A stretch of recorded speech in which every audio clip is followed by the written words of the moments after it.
After being forced back into the wealthy family, Victor had no choice but to fulfill the arranged marriage with me. However, his heart had always been with Emma, the fake heiress. Even the son I had given birth to after a difficult delivery followed her around, calling her mommy. On my 25th birthday, I sat alone at home, waiting. The night dragged on, and at midnight, as if on cue, Emma's social media post appeared. In the photo, Victor was smearing cream on both her and our son's faces, the picture of happiness, as if they were a perfect little family. By dawn, I could no longer endure it. I packed my suitcase and left. Just before my flight took off, I received a call from Victor. His tone was angry, while our son could be heard in the background, whining about wanting the breakfast I had made. Calmly, I replied, "I'm leaving. Go over the documents and sign them." The documents in question were the divorce papers I had already signed.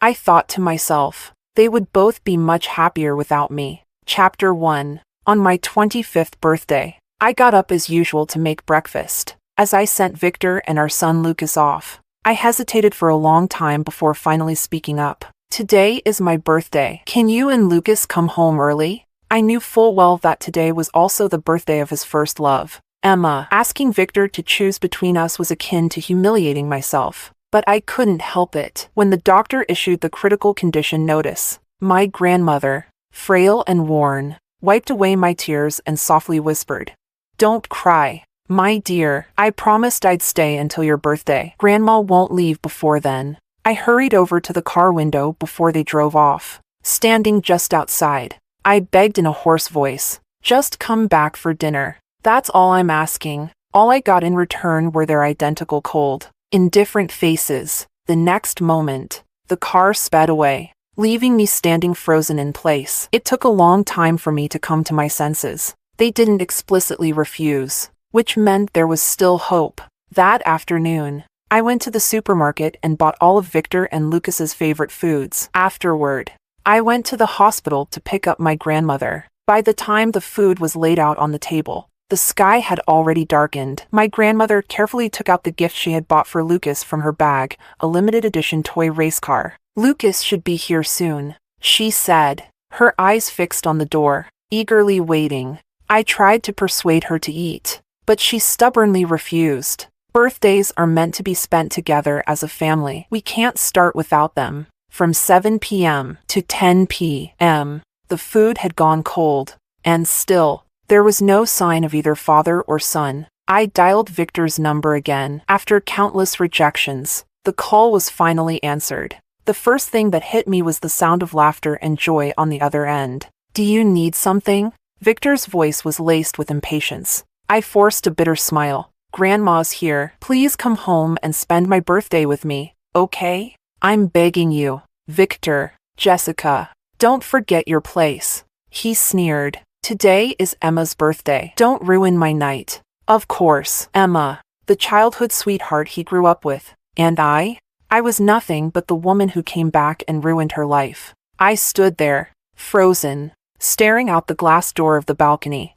meeting my grandmother's worried gaze. How unfilial I must be, I thought. Even now, I'm still making her worry. "Come eat the cake, Victor." Emma's sweet, playful voice rang out on the other end of the line. "The first piece goes to our Lucas, okay?" Then I heard my son's innocent voice. "Thank you, Aunt Emma. You're the best. I wish you were my mommy." My heart tightened, and it felt like a dull, suffocating pain wrapped around my insides. "Jessica," Victor's breath hitched, as if he wanted to say something more. But for me, it didn't seem necessary anymore. I quickly hung up, desperately trying to shut out everything from the other side of the line. I walked back into the living room and met my grandmother's concerned gaze. Weak and pale, I tried to explain. "Grandma, Victor is busy with work, and Lucas had an extra class at his tutoring school." She nodded slowly, as if she believed me. She gently pulled me down to sit with her.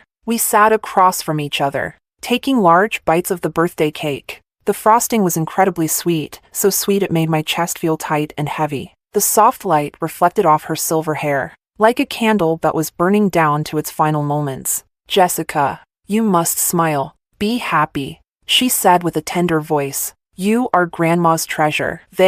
Her voice trailed off. And suddenly, she began coughing violently. In the next moment, the hand that had been gently resting on my cheek fell limp, as if the life had suddenly drained from her. Chapter 2. After Grandma was rushed into the emergency room, I was left sobbing uncontrollably, collapsing helplessly onto the chair in the hallway. Suddenly, my phone lit up with a notification from social media, Emma's latest edited video. On the screen, it was the perfect image of the happy family I had once dreamed of. Lucas's cheerful voice rang out, "Happy birthday, pretty sister." He leaned over and kissed Emma on the cheek. I instinctively reached up to touch my own face. Unlike Emma's well-preserved, radiant appearance, my face, after giving birth to Lucas, was marked by nothing but age and exhaustion. The scene shifted, and there was Victor, a man who was always so serious. But now, his face was smeared with cake, and his eyes glimmered with affection and laughter. So, he wasn't always cold and distant. When Emma was the one beside him, he could be warm, gentle, and full of tenderness. An overwhelming wave of fatigue washed over me, like a rising tide swallowing everything in its path. I turned off the screen. The light above the emergency room remained on, a persistent glow that seemed never-ending. Tears blurred my vision, and at some point, I drifted off into a fitful sleep on the hard bench. In my dream, I was back to the year I was found. At 17, I was wearing shoes with holes in them, trying desperately to hide my worn-out pride and dignity. 17-year-old Victor stood at the top of the stairs in a gray turtleneck sweater, looking like a prince. He looked at me in surprise, asked if I was cold, and led me into the living room. I followed behind him, my heart pounding like fireworks exploding in my chest. But then, Emma appeared, sobbing, and knelt before me. "Jessica, I'll give everything back to you," she cried. From that moment on, the only thing in Victor's eyes when he looked at me was disdain. "Ma'am, we did everything we could. I'm so sorry. You can go in and say your goodbyes now." The nurse's voice pulled me out of the dream. Chapter 3. From leaving the hospital to arriving at the crematorium, everything felt unreal, like I was watching it all happen to someone else. It wasn't until they started pushing Grandma towards the cremation furnace that reality struck. The white cloth was lifted, and the flickering flames illuminated her pale face. It finally hit me, my only family. The one person who truly loved me was gone from this world. Someone who had been so present in my life now reduced to a small box of ashes. I walked out, numb, clutching the box to my chest. When I got home, the housekeeper looked at me, startled for a moment. "Ma'am, why are you back? Didn't Mr. Victor say he was taking the young master on a trip?" I understood immediately. They had taken Emma with them on their little vacation. In the past, I would have lost control, screaming and calling to demand answers. But now, I'm exhausted. I swiftly packed my things. Standing at the entrance of the villa, I turned back for one last look at the place I had called home for the past 6 years. Memories of my first night here with Victor came flooding back. It was our wedding night, but everything was ruined because of a phone call from Emma. Victor had been so anxious that he kicked me out of the car. On the phone, she had been crying, saying she'd been kidnapped. "Victor, I've already given you up to her. Why does my sister still do this to me?" I walked for hours in my high heels, alone, through desolate roads. By the time I reached home, my heels were bleeding profusely. After finally taking a shower and readying myself for bed, Victor barged into the room, furious. It was the first time I had seen him so out of control, as if he was on the verge of losing something precious. His eyes were red, and he demanded answers. "Jessica, I told you that little Emma is my bottom line. How dare you hurt her?" He said Emma's hand was ruined and that she would never be able to paint again. That was the first time I saw him cry. And that night, he forced me under him, moving over me like a machine, devoid of any affection. We were doing something intimate, yet my heart was torn apart, leaving nothing but pain. He refused to kiss me, avoided my face and lips, sinking his teeth into my collarbone as if he wanted to devour me. "Isn't this what you wanted? To be my wife? Is this enough?" His dark eyes, so close, were filled only with disgust and clarity. The way he looked at me then was exactly how he looked at me the year I was brought back into the family, a look that made me feel utterly exposed and humiliated. The sound of a car horn snapped me out of my thoughts. The rideshare driver was waiting. Chapter 4. The train sped forward, and the scenery outside the window rushed past in a blur. After eating a few cups of instant noodles and sleeping for 2 nights, the train entered the western region. Vast green fields stretched out,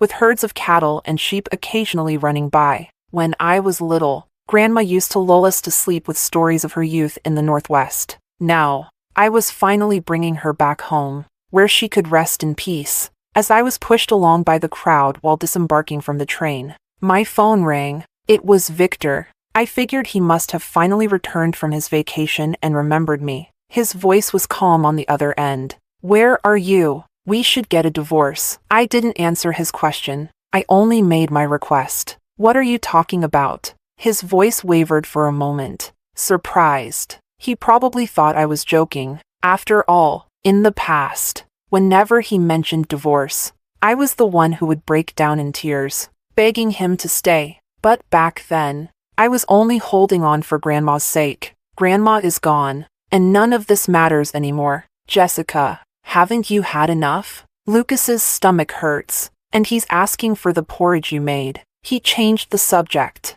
his voice full of impatience. I could almost picture him on the other end, frowning with a stern expression. I said, "Let's get a divorce. Jessica, do you really think this will get attention? It's just a birthday, isn't it? I'll make it up to you, all right?"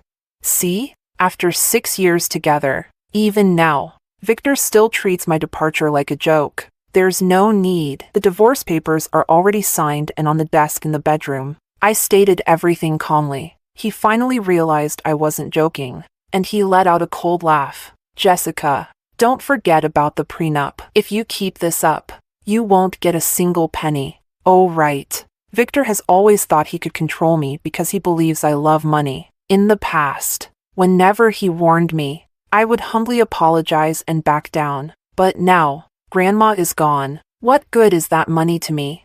In the past, I naively believed I could move him. I exhausted all my energy trying to warm his heart. I tolerated his excessive behavior for the sake of our child, making excuses for him over and over again, suppressing the bitterness in my heart. But not anymore. Neither of them, father and son, are worth my compromise. I couldn't be bothered to argue with him further and hung up the phone. The world was finally quiet, with only the occasional voice messages from my son. His tone went from commanding at first, to softening, and eventually, to a teary voice. "Mom, what are you doing? Dad is already working so hard.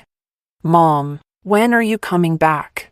I glanced at the messages and deleted them all. As for Victor, I knew he was waiting for me to regret and beg him to take me back. But why would I regret it?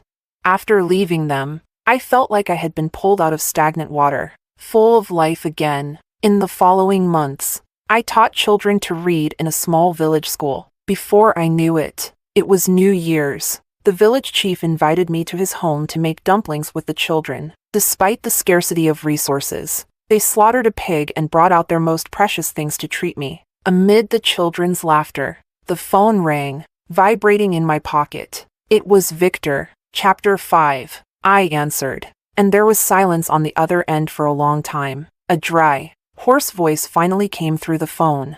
"Happy New Year." The sound of fireworks drowned out his voice. Just when I thought the call had been disconnected, the man spoke again. He cleared his throat, sounding somewhat uncomfortable. "Grandfather wants to see you. Didn't you tell Grandpa about our divorce?" I asked in return. "Jessica, the company is about to go public. Can't you think about the bigger picture?" "So that's how it is." "No, I can't. You were the one who said from the start that this marriage was a mistake. Now I don't love you anymore, and I don't want to continue." I spoke decisively. 6 years ago, a marriage contract bound Victor and me together. I should have realized from the start our marriage wasn't because he loved me. It was for the sake of family cooperation. And no matter how much favor Emma had, in Grandpa's eyes, she was still just an intruder. When the family needed me again, they came looking for me. I never wanted to get involved in anyone else's relationship. and I wanted to leave it all behind. But Grandma got sick and needed money, and my so-called biological father threatened and coerced me. The night before I left with Grandma, they drugged the milk I drank before bed. That was the night Victor and I ended up in bed together. In a haze of confusion, perhaps the memory stirred something in Victor, and his voice grew angry. Jessica, There was no need to continue this conversation any further. I was about to hang up when I heard Lucas's voice, nasally and urgent, calling, "Mom." His tone was rushed, filled with anxiety. Seeing that I didn't respond, he awkwardly added,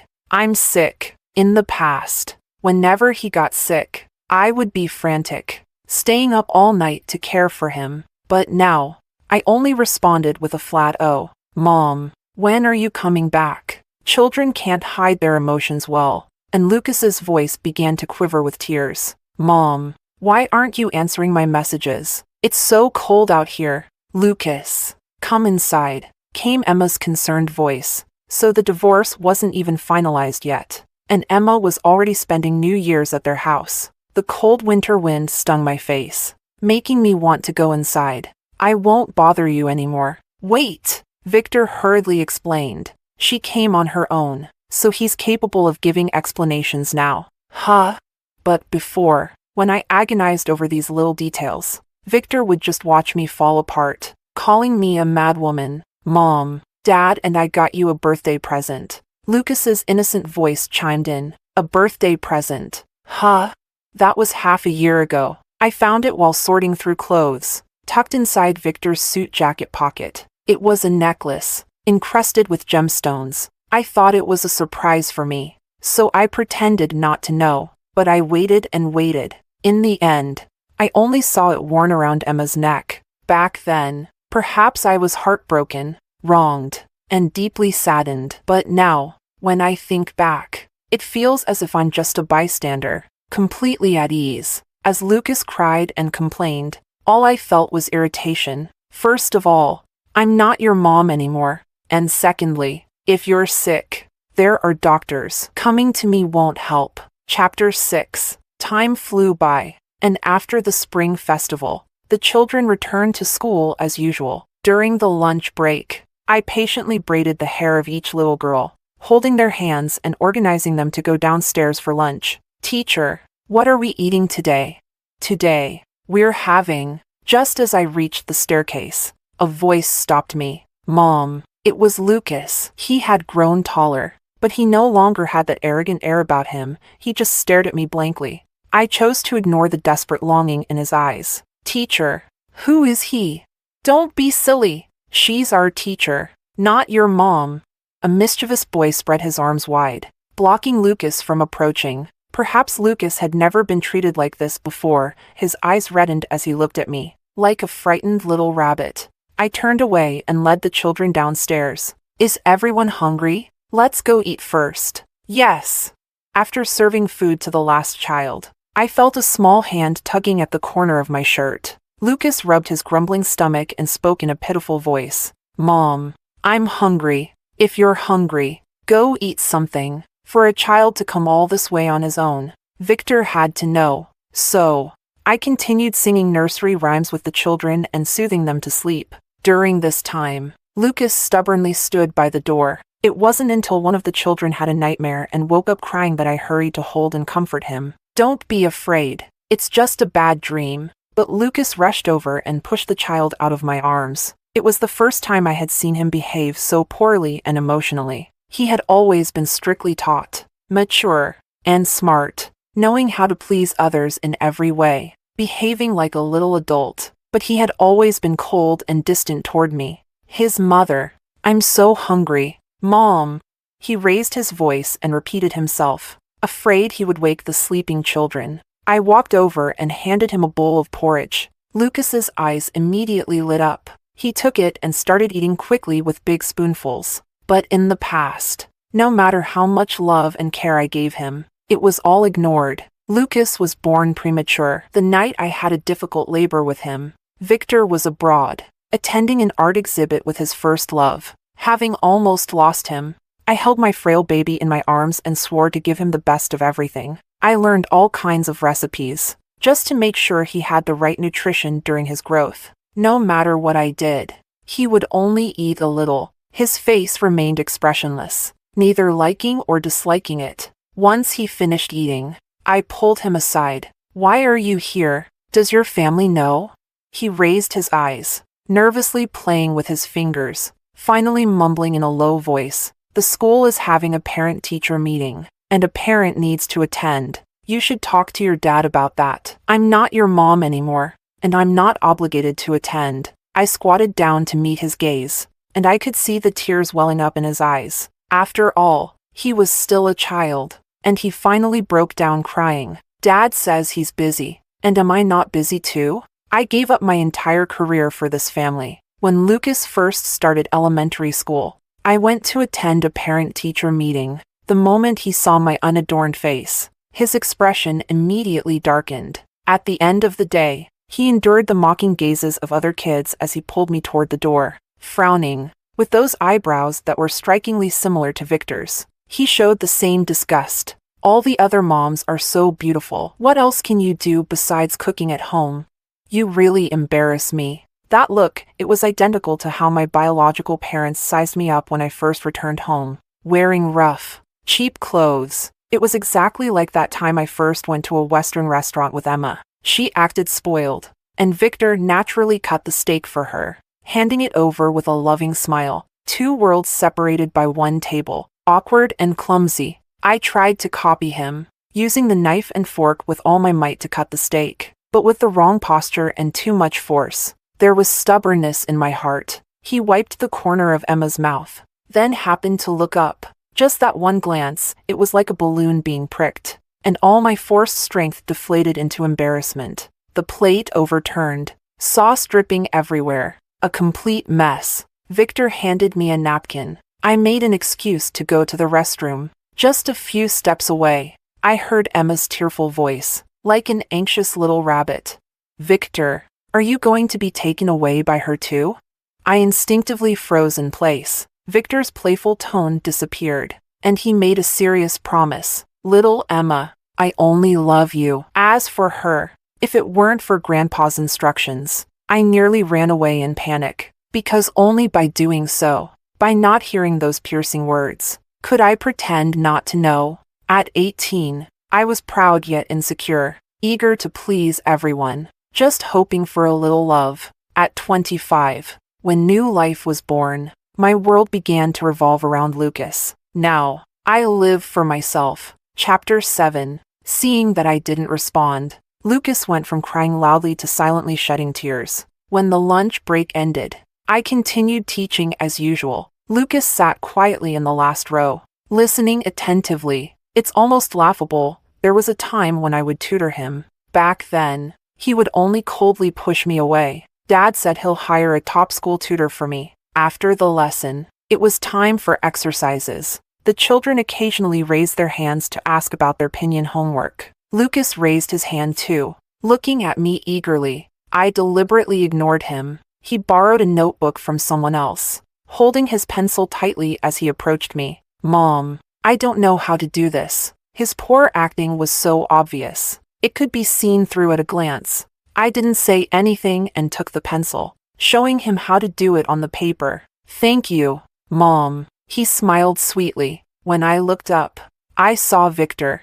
I didn't know how long he had been standing by the window. When he saw me, his lips parted slightly. I ignored him, pulled the curtains, and continued helping the children with their homework. By the time class was over in the evening, it had started to drizzle. After sending each child home, the sky had already darkened. When I returned to the school, my colleague Luis handed me an umbrella with a smile. He and I were the only two teachers at the school. This was his 5th year here. "Let's walk together," I invited. "Jessica, you've worked hard. We were worried at first that you wouldn't adapt to this place." "Of course not. As your senior, I can't afford to fall behind you." When I first found out that Luis was my junior at university, I thought it was a funny coincidence. We joked and chatted along the way, and soon we arrived at the teacher's dormitory. Suddenly, Lucas ran under my umbrella. "Mom, you're back." Rain had soaked the hair on his forehead, After a full day of being bothered by him, I was tired.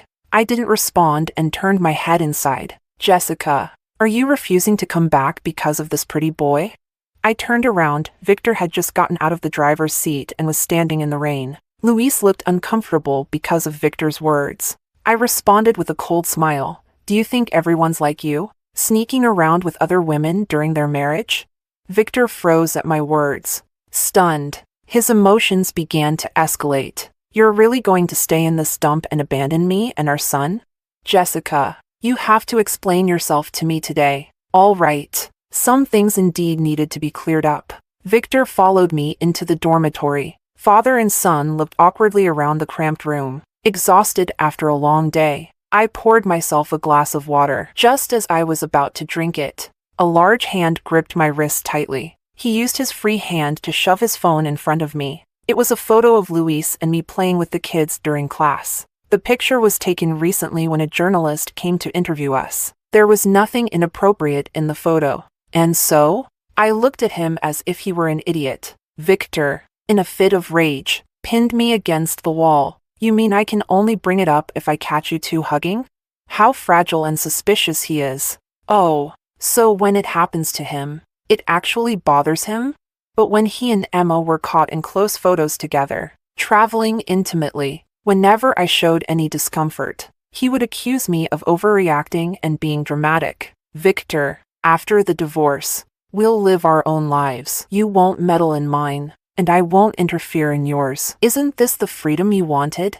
He glared at me, his eyes bloodshot. In the next moment, he flipped me onto the bed, pinning me down. My ankle was touched. He pulled a band-aid from his pocket and carefully applied it to the back of my heel. His movements were quick and precise, so much so that it left me momentarily dazed. You were hurt. At this distance, I could smell the scent of his clothes. The pine-scented cologne tickled my nose, making me sneeze. Are you sick?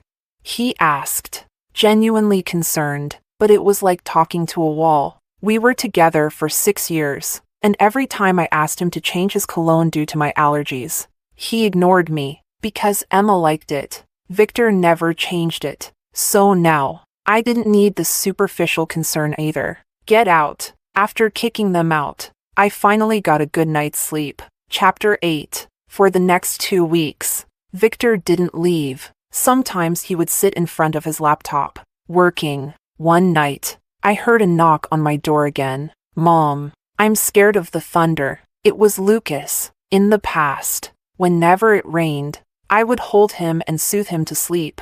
But this time, I ignored him. With Victor around, he would naturally take care of the child. But the next morning, when I opened the door, I found Lucas still standing there, holding his small pillow. When he saw me, he sniffled. After a few days here, Lucas was no longer the clean and tidy boy he used to be. His clothes were wrinkled, and there was dust on them. He looked utterly pitiful. I knelt down and told him, Victor taught you this, didn't he? Playing the sympathy card won't work. Crying and whining won't get you anywhere. What would a child know? If it wasn't for the adults suggesting it, how would he even think of doing this?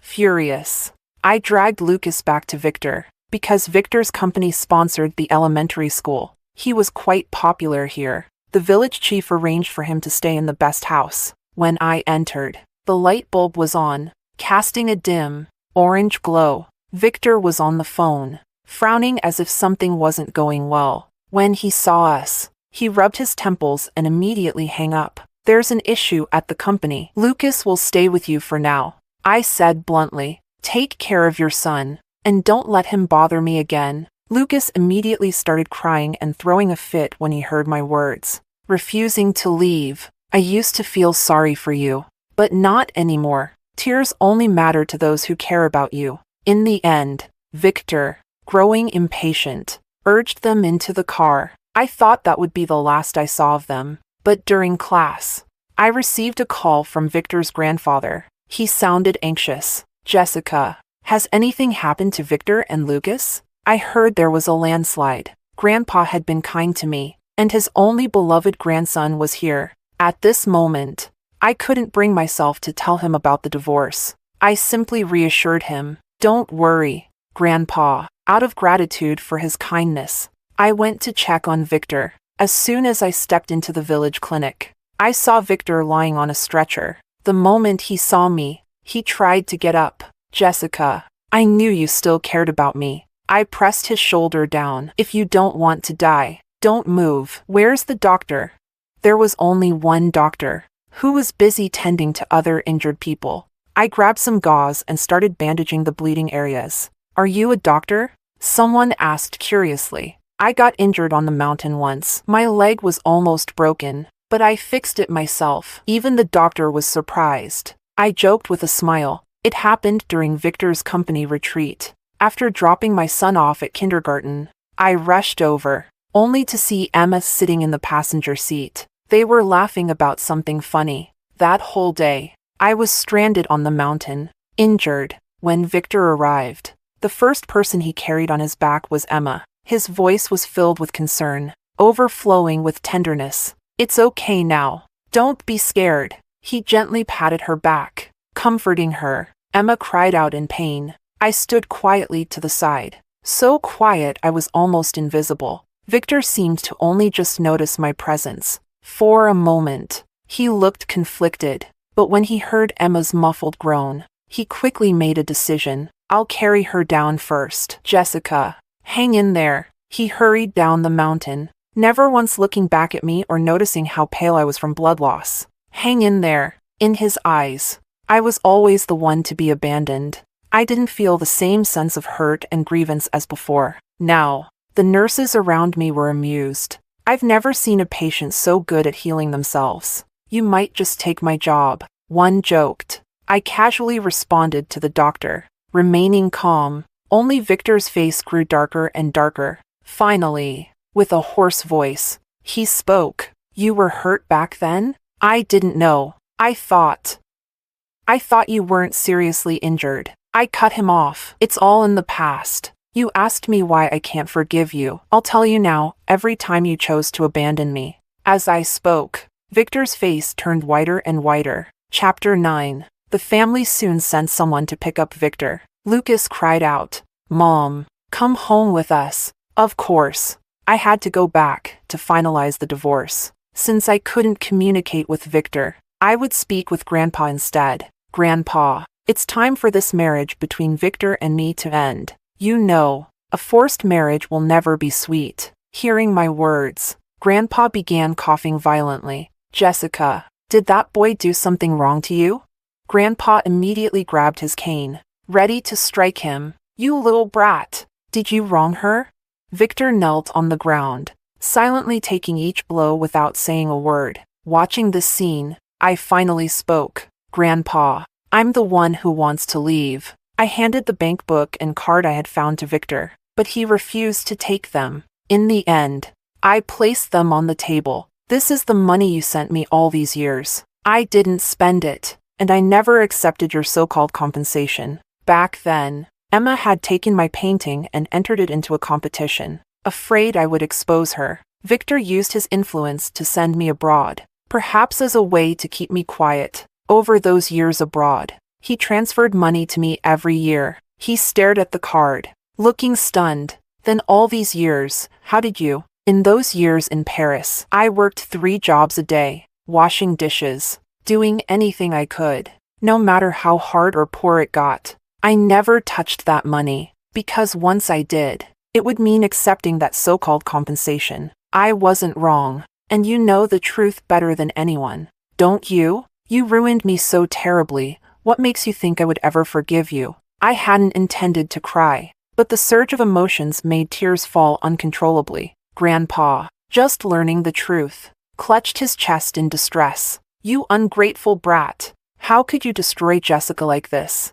I'm sorry. I'll repay everything I owe you. Victor's voice choked with sobs, and he looked utterly pained. A few days later, I understood what he meant by repayment. Victor publicly exposed Emma's plagiarism to the media. With the evidence complete, she fell from a renowned artist in the industry to a notorious plagiarist overnight. Chapter 10. On the day I left the city, Emma found me in the bright, spacious cafe. She had lost her usual radiance. I ordered 2 cups of coffee, and when the waiter brought them over, she smiled and pushed hers away. "I'm pregnant, and I'm afraid it's not good for the baby," she said. Unlike her usual arrogance, I saw a hint of anxiety and fear in her attempt to boast. "Oh, then I wish you and your family of 4 happiness." The blessing slipped out of my mouth. This time, it was genuine, but Emma's expression changed suddenly. Turning around, I saw that Victor had appeared behind me without me noticing. He picked up the steaming hot coffee and poured it over her head. It was the first time I had ever seen her so disheveled. "Victor, how can you do this to me for her?" She was in such pain, unable to understand why the man who once unconditionally adored her had vanished overnight. After Emma ran away crying, Victor called after me. "Jessica, the child she's carrying isn't mine. She's lying. There's nothing between us." He went on, trying to explain. I glanced at my watch. "I have a flight to catch. I'm leaving." "You hate me so much that you have to leave?" In that moment, his posture collapsed, like the life had been drained out of him. "You're overthinking it. I don't love you, but I don't hate you either." I cut him off sarcastically and got into the car. Victor's car annoyingly trailed behind mine the whole way. When I was about to pass through security, I saw him standing at the departure gate with Lucas, frozen in place. A passerby asked to borrow a pen, and I casually handed one from my bag. "No need to return it." "Thank you." He rushed off, excited and hurrying to catch his flight. Victor's expression darkened because that pen had once been a gift from him. It was back when he was going abroad to attend a summer camp. The traffic was terrible, so I got out of the taxi and ran the rest of the way. Sweat drenched my back. I saw my reflection in the glass. My first attempt at makeup was now completely ruined. Emma, looking polished and flawless, walked over, glancing at my disheveled appearance. "Why are you just getting here? The flight was moved up." "Didn't Victor tell you?" Urged by his grandfather. Victor handed me something hastily. It was just a postcard with a few words, "To Jessica." Victor's expression was awkward, and I knew he hadn't prepared anything for me. I smiled and said, "Thank you, I like it." A flicker of complex emotion crossed his eyes, but I didn't pay attention. What was he upset about? Why does it matter if I give away the pen he casually gave me? As the plane took off and passed through the clouds, everything on the ground became small, just like the past, now left completely behind. Epilogue. After Jessica left, Victor found her journal in the trash. He realized how she had lived in France all those years. Over time, she had gone from a budding artist to making a name for herself in the art world. Strangely enough, even though Victor had plenty of money and time, he no longer dared to seek her out. Because she had once said, "Can you please stop bothering me?" The most out of control he ever felt was when he rushed to the mountains overnight. But he lingered at the door, watching as she laughed and smiled at someone else in a way she had never smiled with him, a happiness she had never had around him. She had painted her experiences there and sold the paintings, donating the proceeds to the children in the mountains. He was the buyer behind the scenes. The village chief had once invited him, saying they wanted to thank him. That day, Victor nervously waited, but when he saw her walking out alongside Luis, he cowardly ducked back into the car. "Where's the buyer?" he heard her ask. "He just left," the village chief explained. Outside, the wind and rain were heavy, the air misty. As Lucas grew older, he continued to write letters to her relentlessly. The mountain roads were long, and it took a month for them to be delivered. He would share his life with her. "Mom, I'm doing my homework well. Mom, I started learning piano today." His handwriting evolved from clumsy and crooked to neat and tidy, but not once did he receive a response. The night before Jessica's art exhibition in France, Victor canceled all his meetings. It was an important negotiation, and even his friends called him crazy. He simply asked his secretary to book 2 plane tickets. He and Lucas flew to Paris overnight. It was a snowy day. The street lights flickered on. The man stood silently in the snow, covering the boy's mouth. They were standing in the corner, facing the glass window. Inside was the painting, depicting a family of 3, all smiling brightly. So this is how it was. So this is how it is. His heart felt like it had a gaping hole, with a blizzard sweeping through it. From then on, the person he loved was gone, like the morning clouds, never to be found again.